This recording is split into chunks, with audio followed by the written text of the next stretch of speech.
Hey everyone, it's Ivan, KidBadger.com, here again with Chris from the Full Nine, and kind of hot wash part 2 of the 2018 SHOT Show. Yeah, man. Yeah. Walking around, one thing that I really appreciated is just little bits of innovation where people have kind of done things differently. And one of them being, I'd gone by the Kahles booth, where Kahles rifle scopes, and I think that's how it's pronounced anyway, but something like that.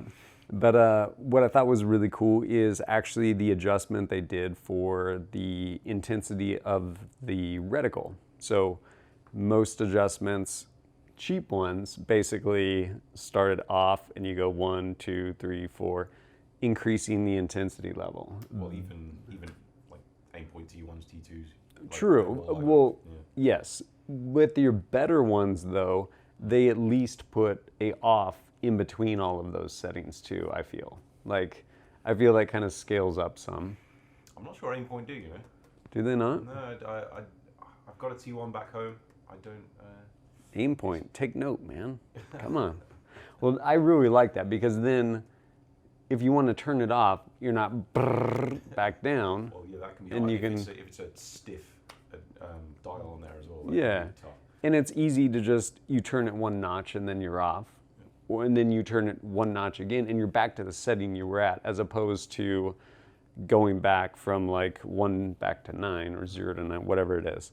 So yeah, basically Kahles, on the other hand though, did a pretty cool job with this, in that it starts off, but then you turn it and it's not like aggressive or any, like there's no clicks or anything. It turns really smooth, but as you turn it, it literally just increases the intensity of the reticle in there.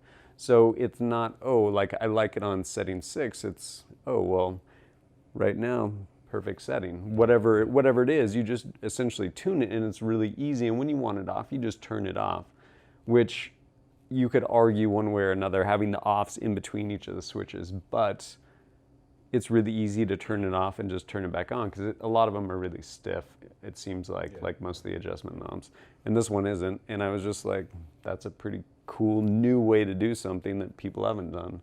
Conversely, so share another story, I think it was Zeiss maybe, I think I was by their booth, and one of the European manufacturers, pretty sure it was Zeiss, and I'm looking at this scope, and they have, you can adjust the intensity of it, and it's like off, cloudy day, sunny day. And I was like, is that it? Two settings? There's only, 3 with an off? Two kinds of light level that one experiences in nature, as we know. Well, obviously, yeah. And granted, it's geared towards hunting and stuff like that, but still, I was just like, what if my eyes don't pick that up very well? But it is what it is. Okay, so obviously coming from back home, although I'm in the service, so I've shot LE5s many a time. The second gun I ever shot in my life was a 240 Jimpy, as we call it. However, so shooting anything, a bit more variety is pretty interesting for me. So on the Monday, I was at the first Spear Range Day, shot just a pretty stock Glock 17, but it had the ALG Defense 6-second mount with, nice. I've seen those, I've never shot one. Yeah, so that had a T1 on top with a surefire light on the front and the ALG flared magwell as well. That afternoon, I was at the ATAC Global thing, and I shot a Glock with an RMR. So obviously the 6-second, the T1 stays still. The RMR mount in in like a Glock MOS slide cut. Obviously the optic moves, and I'm not like a great pistol shot. I can't keep it level. It's always going to move. So that 6-second is like sweet. Just keeping the dot. Back to the idea of kind of people rethinking how you do something and coming up with a new solution to it, often a better solution. I really like kind of the way different people have innovated things. And the last video I guess we made, we were talking about Spiritus systems. And while I was there, Zane was actually showing me the way their, I guess it's called their sack, I believe. Basically, it's this pouch that attaches either to the bottom of their microfight chest rig, or again, modularity, like pretty much anything that's running like a Velcro flap, like I could throw it on my Cry JPC and actually run it on there if I wanted to too. It'll pretty much, pretty much most of them. And again, modularity, awesome.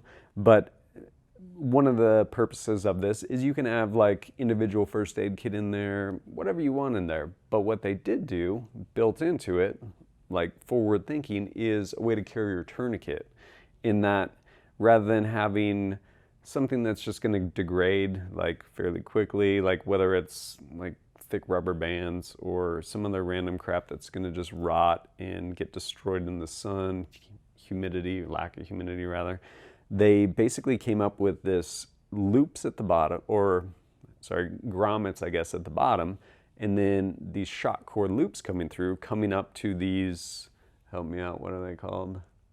The cord lock or barrel locks. Yeah. And they basically, it's these loops on the bottom. And so you can run like a cat tourniquet, by way of example, into this thing, then go on the inside, pull that cord, shock cord, cinch it up, and now your tourniquet is on there. But when you need it, you can just grab it, pull it down. The shock cord's captured in there in those barrel locks, but it still has enough room to move and create space for you so you can get that out without fighting and wrestling with it. And you can use your tourniquet. And then when you turn around to go put it away, you literally just slide it back into the loops, reach inside, pull that shock cord up, and it cinches down on those barrel locks, which are captured in there, and done. And if you're not going to use it, again, I appreciate forward thinking people.